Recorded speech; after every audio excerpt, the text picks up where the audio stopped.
చూస్ country delight, live better. ఇప్పుడే country delight యాప్ని download చేసుకోండి. విశ్వాసానికి మరో రూపం ఏదైనా ఉంది అంటే అది పెంపుడు శునకం మాత్రమే. అందుకే దాన్ని వారు కుక్కలా చూడలేదు, తమ ఇంట్లో ఒక మనిషిలా చూశారు, ప్రాణంగా పెంచుకున్నారు. అందుకేనేమో వారి పట్ల ఎంతో విశ్వాసంగా మెలిగిన ఆ శునకం అనారోగ్యంతో మరణిస్తే ఆ కుటుంబం తట్టుకోలేకపోయింది. కుటుంబంలో సభ్యుడితో సమానంగా చూసుకున్న పెంపుడు కుక్క అనారోగ్యానికి గురైతే లక్షలు ఖర్చు పెట్టి వైద్యం చేయించారు. మరణించిన తర్వాత ఘనంగా అంత్యక్రియలు నిర్వహించి దానిపై ఉన్న ప్రేమతో ఏకంగా సమాధి కూడా కట్టించారు. ఈ అరుదైన హృదయాన్ని హత్తుకునే సంఘటన చిత్తూరులో చోటు చేసుకుంది. చిత్తూరులోని సిద్ధార్థ నగర్కు చెందిన డాక్టర్ సుదర్శన్ దంపతులు సుమారు 10 సంవత్సరాల క్రితం జర్మన్ షెపర్డ్ జాతికి చెందిన ఒక శునకాన్ని ఇంటికి తెచ్చుకున్నారు. దానికి బాక్సీ రాట్ వీలర్ అని పేరు పెట్టి కుటుంబంలో ఒకరిగా పెంచుకున్నారు. అది వారితో అల్లారు ముద్దుగా పెరిగింది. ఎంతలా అంటే దాన్ని విడిచి ఉండలేకపోయేంత. ఇక యజమాని తనపై చూపిస్తున్న ప్రేమానురాగాలకు ఆ శునకం విశ్వాసాన్ని ప్రదర్శించేది.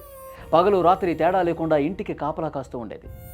గతంలో 2 సార్లు ఇంట్లో జరగబోయిన చోరీలను సమర్థవంతంగా అడ్డుకుంది ఈ బాక్సీ రాట్ వీలర్.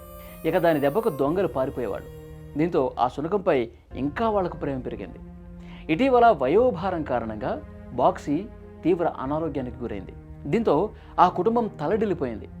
దాని వైద్యం కోసం సుదర్శన్ కుటుంబం ఏమాత్రం వెనకాడకుండా చెన్నై, బెంగళూరులోనే ఇలా పెద్ద పెద్ద ఆసుపత్రులకు తీసుకెళ్లి వైద్యం చేయించారు. ఇందుకోసం సుమారు 7 లక్షల రూపాయల వరకు ఖర్చు పెట్టారు. అయితే వారి ప్రయత్నాలన్నీ కూడా విఫలమయ్యాయి. చివరికి బాక్సీ కన్నుమూసింది. ఇక బాక్సీ మరణ వార్తతో ఆ కుటుంబం తీవ్ర విషాదంలో మునిగిపోయింది. తమ కుటుంబంలో ఓ వ్యక్తి చనిపోయారని భావించిన సుదర్శన్ కుటుంబం దానికి ఘనంగా అంత్యక్రియలు చేశారు. దానిపై ఉన్న అంతులేని ప్రేమతో ఏకంగా మరో 2 లక్షలు ఖర్చు పెట్టి సమాధి కూడా నిర్మించి తమ అభిమానం చాటుకున్నారు. ఆ శునకానికి ఆ డాక్టర్ కుటుంబానికి మధ్య ఉన్న ప్రేమను, ఆప్యాయతను ప్రపంచానికి చాటారు. కేవలం 2 లక్షలతో సమాధి కట్టించడమే కాకుండా దానిపై ఆ శునకం రూపాన్ని చెక్కించి పెట్టారు. ఇది స్థానికులకే కాదు, చూపర్లను కూడా ఆకట్టుకుంటోంది. యజమానిపై కుక్క చూపించే నిస్వార్థమైన ప్రేమకు, యజమాని దానికిచ్చే గౌరవానికి అద్దం పట్టేలా ఉన్న ఈ ఘటన మానవత్వాన్ని తట్టిలేపుతోంది. ఇండియాలో దీని లైఫ్ స్పానే 8 ఇయర్సే, మ్యాక్సిమం లైఫ్ స్పానే 8 ఇయర్స్ అంటారు.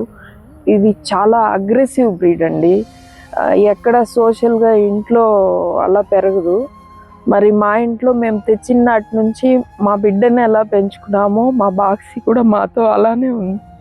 చాలా సోషల్గా మా ఫ్యామిలీ మెంబర్గా 8 సంవత్సరాలు మాతో పాటు మా ఇంట్లో ఉండిపోయిందండి. ఎక్కడ కూడా అగ్రెసివ్నెస్ అది చూపించేది కాదు. ఇంటికి దొంగలు 2-3 సార్లు దొంగలు పడ్డారు. దాని విశ్వాసం అటువంటి సమయాల్లో చూపించేది. కానీ మా ఇంట్లో మా వారు, మా తమ్ముడు, నా బిడ్డ అందరితో చాలా ఫ్యామిలీ మెంబర్ లాగా, ఒక బిడ్డలాగా పెరిగిందండి. మరి అలాగా మా ఇంటికి 2 సార్లు దొంగలు పడ్డారండి. మేము సిద్ధార్థ నగర్లో ఉన్నాము. 2 సార్లు తను వచ్చి దొంగల్ని క్యాచ్ చేసి వాళ్ళని అటాక్ చేసి అట్టిపెట్టి మళ్ళీ మేము వారిని పోలీసులకు అప్పచెప్పడం జరిగింది. ఆ విధంగా తను చాలా విశ్వాసంగా నా ఇంటిని, నన్ను, నా కుటుంబాన్ని చూసుకుంటుంది.